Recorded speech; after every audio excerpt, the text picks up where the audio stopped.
नमस्कार, breaking news में इस वक्त की बड़ी खबर आपको बता दें कि भरत तिवारी एनकाउंटर मामले पर लगातार राजनीति गर्माती जा रही है और आरजेडी के अंदर कहीं ना कहीं कंफ्यूजन वाली स्थिति भी देखने को मिल रही है। एक तरफ आरजेडी ये कह रही है कि एनकाउंटर गलत हुआ है, तो दूसरी तरफ आरजेडी के विधायक भाई वीरेंद्र ये कह रहे हैं कि भरत तिवारी को शहीद क्यों कहा जा रहा है, स्वर्ण का अगर एनकाउंटर हुआ है तो वो शहीद कैसे हो सकता है। यानी कि उन्होंने एक बार फिर से सवाल उठाया और इससे ये भी साफ होता है कि आरजेडी के अंदर नेतृत्व को लेकर भी कहीं ना कहीं सवाल उठ रहे हैं। तो इसी पे ज्यादा अपडेट के साथ मेरे साथ मौजूद है मेरे सहयोगी हर्ष भारद्वाज। तो सर, भाई वीरेंद्र ने तो बिल्कुल पाला पलट दिया है, तेजस्वी यादव के आरोपों पर ही उन्होंने सवाल उठा दिए। देखिए, अगर बात करें आरजेडी की तो भरत तिवारी एनकाउंटर मामले पर आरजेडी कंफ्यूजन में है। आपने तेजस्वी यादव की प्रेस कॉन्फ्रेंस देखी होगी कि तेजस्वी यादव किस तरीके से आरोप सम्राट सरकार पर लगा तो रहे थे, लेकिन उनके पास वो पॉइंट नहीं थे जिस पर वो आरोप भरत तिवारी एनकाउंटर पर सम्राट चौधरी पर लगा सके।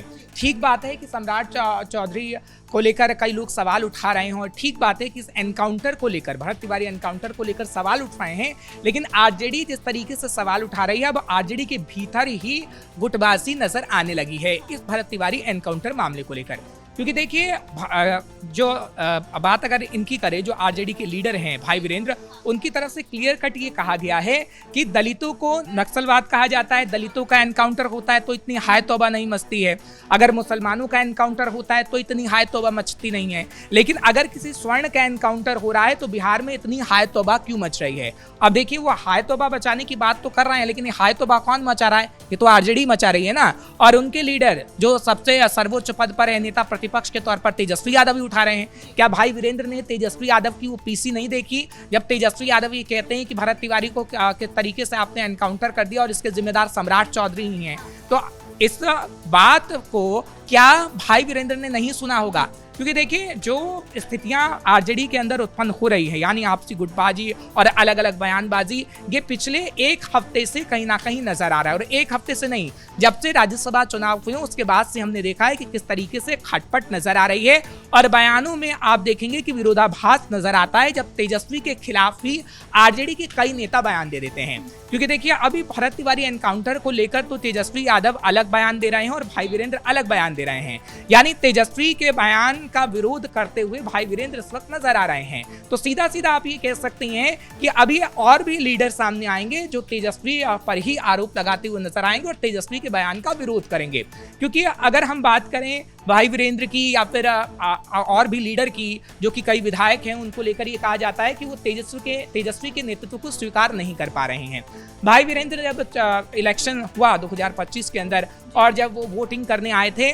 तब भी उन्होंने तेजस्वी का एक बार भी नाम नहीं लिया था। जब मीडिया कर्मी उनसे सवाल पूछ रहे थे, वो लालू तक ही सीमित थे और लालू यादव के नेतृत्व की ही वो बार बार बात कर रहे थे। तो आप इतना जरूर कह सकते हैं कि आरजेडी में जो नेतृत्व तेजस्वी यादव को दिया गया है, लालू प्रसाद यादव की तरफ से जो आरजेडी का कार्यभार सौंपा गया है तेजस्वी यादव को, वो कई विधायकों को पसंद नहीं आ रहा है। और इस वक्त हम देख रहे हैं कि जो बयान सामने आ रहे हैं तमाम आरजेडी नेताओं के, वो यही बता रहे हैं।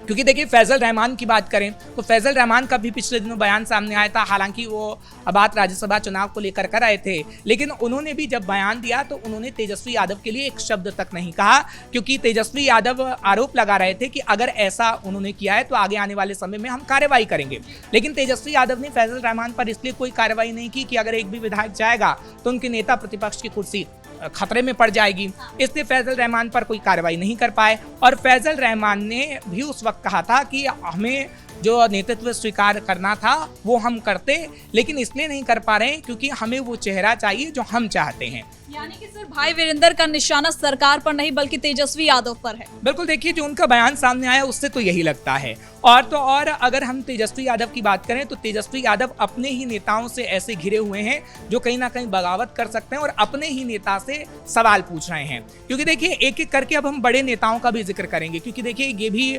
कई बार के विधायक हैं। भाई वीरेंद्र का अगर जिक्र करते हैं तो भाई वीरेंद्र लालू प्रसाद यादव की बेहद करीबी रहे हैं और अब ये सवाल उठाने लगे हैं तेजस्वी के नेतृत्व को लेकर। लेकिन आपको अब्दुल बारी सिद्दीकी का भी बयान याद होगा, शिवानंद तिवारी का बयान भी याद होगा, जो कि तेजस्वी यादव को नेतृत्व को स्वीकार करना नहीं चाहते हैं। अब्दुल बारी सिद्दीकी का जो बयान पिछले दिनों सामने आया था, वो क्लियर कट ये कह गए थे कि तेजस्वी यादव की जो रणनीति है वो सही नहीं है। चाहे वो आम जनता के मुद्दों को उठाना हो, या फिर सरकार को घेरने का मुद्दा हो, या विधानसभा के अंदर अपनी बात रखने का मुद्दा हो, क्योंकि तेजस्वी यादव के जो आसपास घिरे हुए लोग हैं वो सही नहीं है। ये बात तक कह दी गई थी अब्दुल बारी सिद्दीकी की, जो बयान सामने आया था जब चुनाव के बाद ये बयान सामने आया, लेकिन उसके बाद अब्दुल बारी सिद्दीकी का बयान तो अभी तक तो सामने नहीं आया। लेकिन ये तभी से सवाल उठने लगे थे कि क्या तेजस्वी यादव के नेतृत्व को उन्हीं के विधायक, उन्हीं के लीडर स्वीकार नहीं कर रहे हैं। अब देखिए, शिवानंद तिवारी का हम जिक्र करते हैं। शिवानंद तिवारी की तरफ से भी ऐसा ही बयान सामने आया था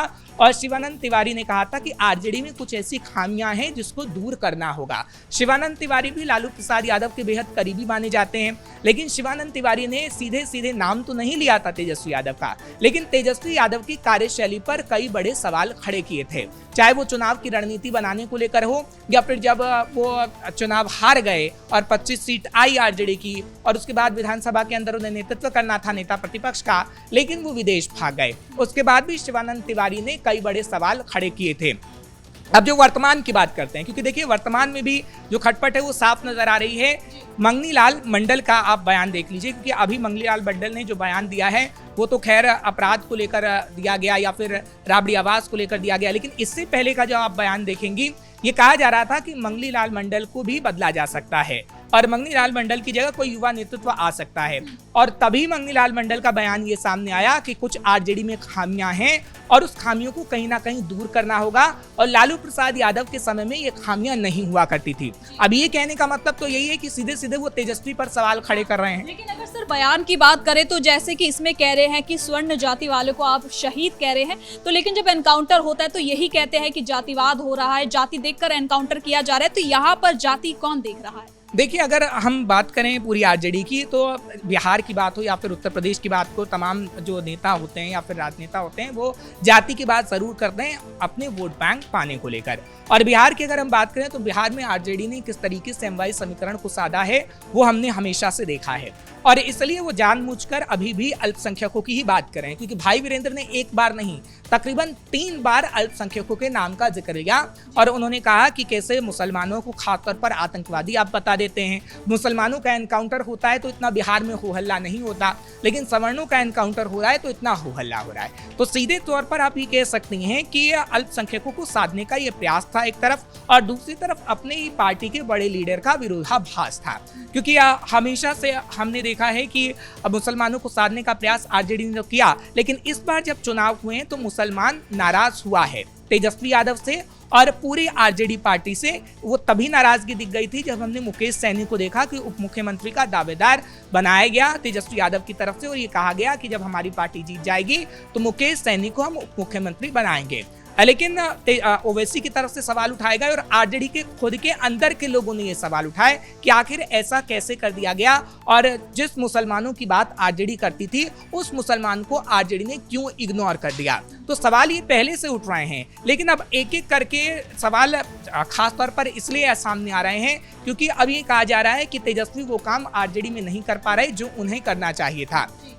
क्योंकि देखिए, पहली बार जब मीटिंग हुई तो मीटिंग में बवाल हुआ, जब आरजेडी हारी तो आरजेडी की एक बड़ी मीटिंग की गई थी, लालू प्रसाद यादव थे, मीसा भारती थी, तेजस्वी यादव थे, तमाम लोग मौजूद थे, लेकिन वहां पर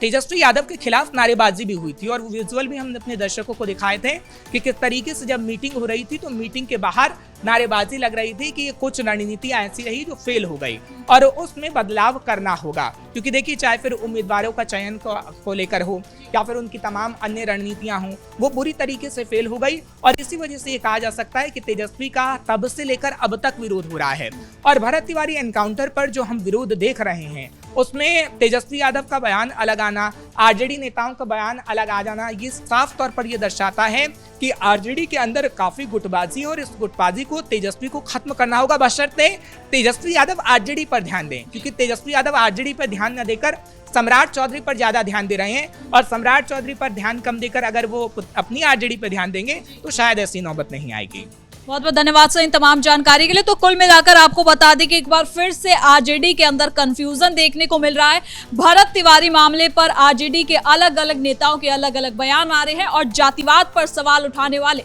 एक बार फिर जातिवाद के मामले पर खुद ही फंसते नजर आ रहे हैं। तो फिलहाल के लिए ब्रेकिंग न्यूज में इतना ही। देखते रहिए कैपिटल टीवी बिहार।